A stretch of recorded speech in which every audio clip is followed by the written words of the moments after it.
आपके पास प्रॉब्लम है कि सर जो पढ़ लेते हैं, जो क्वेश्चन याद भी कर लेते हैं, वो भी याद नहीं रहता है। उसके बाद क्या प्रॉब्लम है कि बार बार रिवाइज करना पड़ता है। सर एक बार पढ़ते हैं, बार बार रिवाइज करते हैं, लेकिन फिर भी भूल जाते हैं। अच्छा, उसके बाद आपका अगला प्रॉब्लम है कि सर समय बहुत कम बच गया है, अब कम समय में ज्यादा तैयारी करना है सर, डर लग रहा है, क्या करें, कुछ उपाय बताइए। समझिए कि जो सब्जेक्ट आपका सबसे फेवरेट है, जो सब्जेक्ट आपका सबसे फेवरेट है, जो सबसे पसंदीदा आपका सब्जेक्ट है, आप उस सब्जेक्ट को लेकर के बैठते हैं, उस सब्जेक्ट का क्वेश्चन याद करते हैं, बस चुटकियों में तुरंत क्वेश्चन याद हो। प्यारे बच्चों, अभी आपके पास जो सबसे ज्यादा दिक्कत है वो है लॉन्ग क्वेश्चन आंसर याद करने का। लगभग 99% बच्चे ऐसे हैं जिनका एक ही प्रॉब्लम है कि सर ऑब्जेक्टिव तो तैयारी पूरा हो गया, लघु उत्तरीय भी सर मिला जुला करके हो जाएगा, लेकिन सर जी दीर्घ उत्तरीय प्रश्न याद ही नहीं हो रहा है। सबसे ज्यादा दिक्कत दीर्घ उत्तरीय प्रश्न में हो रहा है। सर कुछ ऐसा उपाय बताइए जिससे कि दीर्घ उत्तरीय प्रश्न आसानी के साथ याद हो जाए।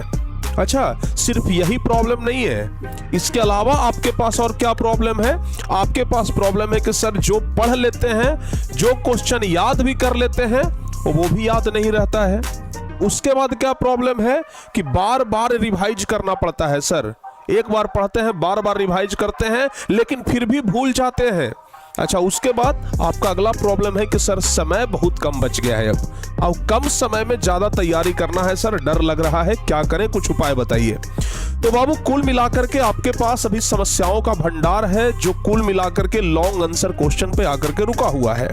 यानी कि सब कुछ तो हो गया, ऑब्जेक्टिव का आप पूरा कर लिए, लघु उत्तरीय हो गया है, या फिर अगर लघु उत्तरीय नहीं हुआ है तो वहां पे अटक रहे हैं, दीर्घ उत्तरीय में तो पूरी तरीके से अटके हुए हैं, फंस गए हैं, क्या करें, इसका कारण क्या है, उपाय बताइए सर जी।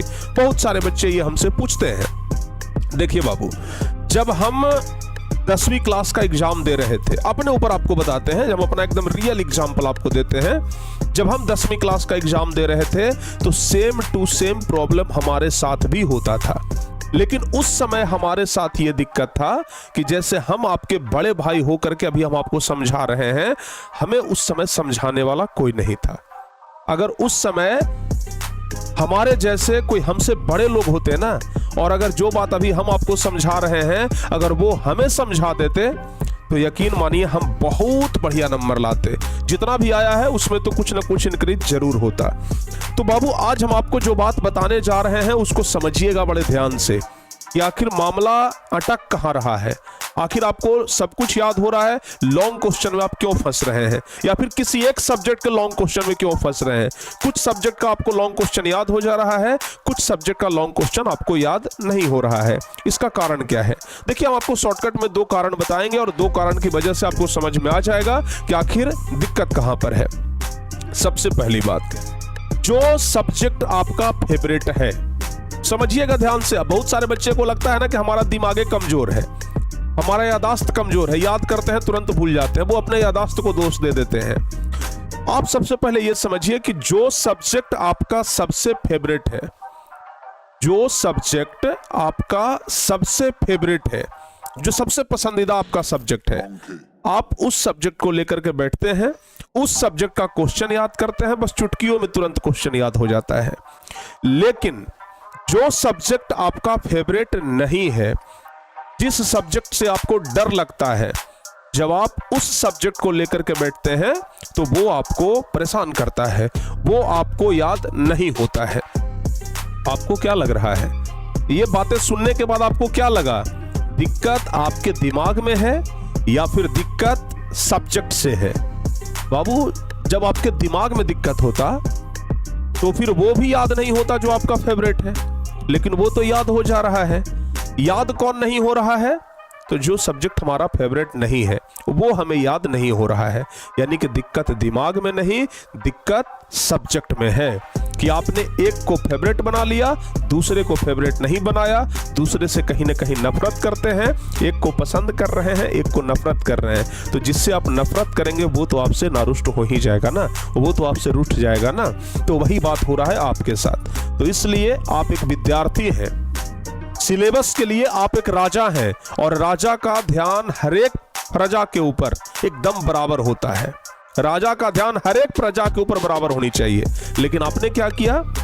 एक प्रजा पर ज्यादा ध्यान, दूसरे प्रजा पर कम ध्यान। यानी एक सब्जेक्ट पे ज्यादा ध्यान, एक सब्जेक्ट पे कम ध्यान। एक को दिल से लगाया, एक को दिल से बाहर निकाल दिया। यही आपका सबसे बड़ा कारण हुआ। अगर ये भी कारण नहीं है, आप कहेंगे कि नहीं सर ऐसा बात नहीं है, ये कारण नहीं है, कुछ और कारण है। दूसरा कारण क्या हो सकता है, हम आपको बताते हैं। आपको एक छोटा सा एग्जांपल देते हैं। आप बाजार में जाते हैं कपड़ा खरीदने के लिए, कभी मॉल में गए हैं कपड़ा खरीदने के लिए, या फिर दुकान में आप लोग कपड़ा खरीदने के लिए जाते होंगे। जैसे ही मॉल में घुसते हैं, इतने सारा कपड़ा देख करके आपका दिमाग कंफ्यूज हो जाता है। भाई ये भी पसंद आ रहा है, ये भी पसंद आ रहा है, ये भी पसंद आ रहा है, कौन सा खरीदें। आपके साथ जो जाता है उससे पूछते हैं, ए भाई बताओ ना तुमको कौन पसंद आ रहा है, जो तू कह देगा वही खरीद लेंगे, अच्छा कौन लग रहा है। यानी कि जैसे ही आपके पास मल्टीपल चीज आता है, एक से अधिक चीज जैसे ही आपके पास आता है, आप चॉइस नहीं कर पाते हैं, आप चुन नहीं पाते हैं कि कौन चुने और किसको निगलेक्ट करें। यानी कि कौन हमारे लिए है और कौन हमारे लिए नहीं है, ये आपको चुनने में असमर्थता होती है। तो कहीं ना कहीं बाबू ये भी एक कारण हो सकता है। ये तो बस एक एग्जाम्पल है, ये भी एक कारण हो सकता है कि आप विषय का चुनाव अच्छे से नहीं कर पा रहे हैं। ठीक है ना, आप विषय का चुनाव ही नहीं कर पा रहे हैं कि कौन सा विषय हमें अभी पढ़ना है, कौन सा विषय हमें बाद में पढ़ना है, कौन से विषय पे ज्यादा ध्यान देनी है, कौन से विषय पे कम ध्यान देनी है, कौन सा चैप्टर हमें पढ़ना है, कौन सा चैप्टर छोड़ना है। तो ये भी एक बड़ा कारण हो सकता है। आप यहाँ पे जाकर के कंफ्यूज हो रहे हैं ना, उसी प्रकार से आप सब्जेक्ट के बीच में कंफ्यूज हो जाते हैं। तो कुल मिलाकर के हमें लगता है कि यही कारण है। दो कारण में से कोई एक कारण तो जरूर होगा। लेकिन बाबू अगर आप लोग याद करना चाहते हैं लॉन्ग आंसर क्वेश्चन, तो उसका एक सबसे सटीक उपाय हम आपको बताते हैं। ये तो हम आपको कारण बताए, अभी तक हम आपको सिर्फ कारण बताए हैं कि आखिर आपको याद क्यों नहीं होता है। लेकिन हमने लिखा है कि 1 मिनट में लॉन्ग क्वेश्चन आंसर कैसे याद करें। तो सबसे पहली बात तो ये कि आप जिस विषय से नफरत करते हैं उससे नफरत करना छोड़िए। जिस चीज को आप मन में बिठा लिए हैं कि ये बहुत हार्ड विषय है, पहले वो तो मन से आप निकालिए। ठीक है ना, पहले वो आप मन से निकालिए। और याद करने का सबसे सटीक तरीका यही है कि आप एक बार चीजों को ध्यान से पढ़िए, ज्यादा नहीं, बस 1 या 2 बार पढ़िए। आपको हम बता रहे हैं ना, सिर्फ 1 या 2 बार क्वेश्चन को पढ़िए। कोई भी क्वेश्चन आप याद करना चाह रहे हैं ना, 1 या 2 बार बस पढ़िए, सिर्फ 1 या 2 बार पढ़िए। सिर्फ 1 या 2 बार पढ़ने के बाद आप उसे तिवारा मत देखिए, सीधे कॉपी और पेन उठाइए और उस क्वेश्चन का आंसर लिखना शुरू करिए हाथ से।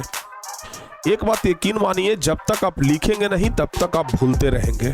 जब आप लिखना शुरू कर देंगे उस दिन से आप भूलना बंद कर देंगे। तो 1 बार पढ़िए, 2 बार पढ़िए, हो सके चलो भाई तीसरा बार भी पढ़ लिए, लेकिन उसके बाद कॉपी पेन उठाइए और जो आप पढ़े हैं उसको लिखिए। हो सकता है कि आप लिखने के दरमियान गड़बड़ा भी जाएं, हो सकता है कि आप गड़बड़ा जाएंगे कि भाई जो चीज याद किए हो सकता है उसमें से कुछ छूट रहा है। कोई बात नहीं, छोड़ के ही सही, जैसे तैसे ही सही, लेकिन लिखिए। जैसे तैसे ही सही लेकिन लिखिए। पहली बार लिखेंगे कुछ चीजें छूटेगा, मिलाइए, अरे ये चीज छूट गया, ये चीज लिखाया, हाँ चलो बढ़िया है, ये भैया छूटा था, चलो फिर से इसको एक बार लिखते हैं। आप 2 बार याद करिए, 2 बार लिखिए, कंफर्म 100% गारंटी के साथ कहते हैं कि लॉन्ग क्वेश्चन याद होगा। ठीक है ना। तो बाबू जिस दिन से आप इस तरीके से करना शुरू कर दिए ना, आपको याद हो जाएगा। लॉन्ग क्वेश्चन याद करने का एक ही तरीका है, रीडिंग एंड राइटिंग। सिर्फ आप रीडिंग सोचेंगे कदापि नहीं होगा, हम आपको 100% कह रहे हैं। लॉन्ग आंसर क्वेश्चन कहता है कि हमें रीडिंग भी करो और उसके बाद राइटिंग भी करो। तो रीडिंग, राइटिंग और फिर उसके बाद 1 सप्ताह के बाद रिवाइज करिए उसको। तो रीडिंग, राइटिंग और रिवाइजिंग, जिस दिन ये 3 चीज कर लिए,